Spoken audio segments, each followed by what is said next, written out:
नाज़रीन, अवामी न्यूज़ में ख़बरनि जो सिलसिलो जारी है। इन वक़्त असीं तव्हांखे खिपरो मां ख़बर ॾींदा हलूं त खिपरो जे नादरा सेंटर खुलण बाद औरतनि ऐं मर्दनि जी रश वधी वई है। त पुलिस खां रश कंट्रोल न थियण सबबि इंतज़ामिया रेंजर्स खे घुराए वरिती है, जंहिं पंहिंजा इंतज़ाम संभाले वरिता आहिनि। उन बावजूद नादरा सेंटर ते कोरोना जी वबा खे बचाइण लाइ समाजी विथी वारे कानून ते नादरा इंतज़ामिया अमल कराइण में मुकमल नाकाम थी वई। जॾहिं त नादरा इंचार्ज हबीब शर ॿुधायो त लॉकडाउन में कोरोना सां वफ़ाक़ी हुकूमत पारां मिलंदड़ 1200 वज़ीफ़े जिन जा अंगूठा मैच नथा थियनि, उन जे लाइ नादरा सेंटर खुलियल आहिनि। बाक़ी जिन शनाख्ती कार्डनि जी एक्सपायर तारीख़ ख़त्म थियल उहा हुकूमत पाण वधाए छॾी। असां वटि नयो कार्ड ठाहिण जे लाइ या कार्ड खणण जे लाइ को बि न अचे। ॿिए पासे अक्सर माण्हू नवां कार्ड ठाराइण तोड़े अॻु ॾिनल कार्ड खणण जे लाइ रश कनि था। नवां कार्ड 15 मई खां पोइ ॾियण शुरू कबा।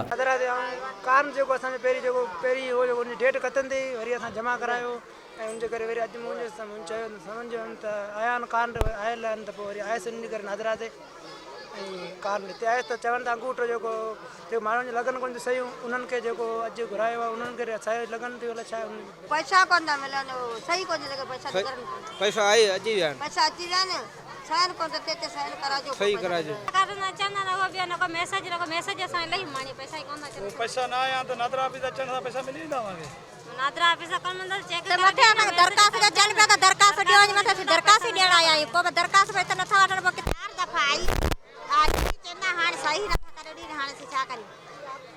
अञा असां न आया हुजनि त थी ॿी ॻाल्हि, पैसा हुते अची पिया न, ही सही नथा करे ॾीन हाणे। नहीं कोई वतन कार्ड नहीं को ऑटो नहीं कहीं नहीं को मने पैसा दरिया ए रही ना बेजनदी वाला ना दरिया पण ए मने न दरिया दा में गरीब क्या लदाओ थोड़े थका गरीबी मारू बनी करे रुपयो को मिले की करा, जोड़े जोड़े कार्ड हुआ डोड़िया हुआ आनो कोनी मिलियो ना।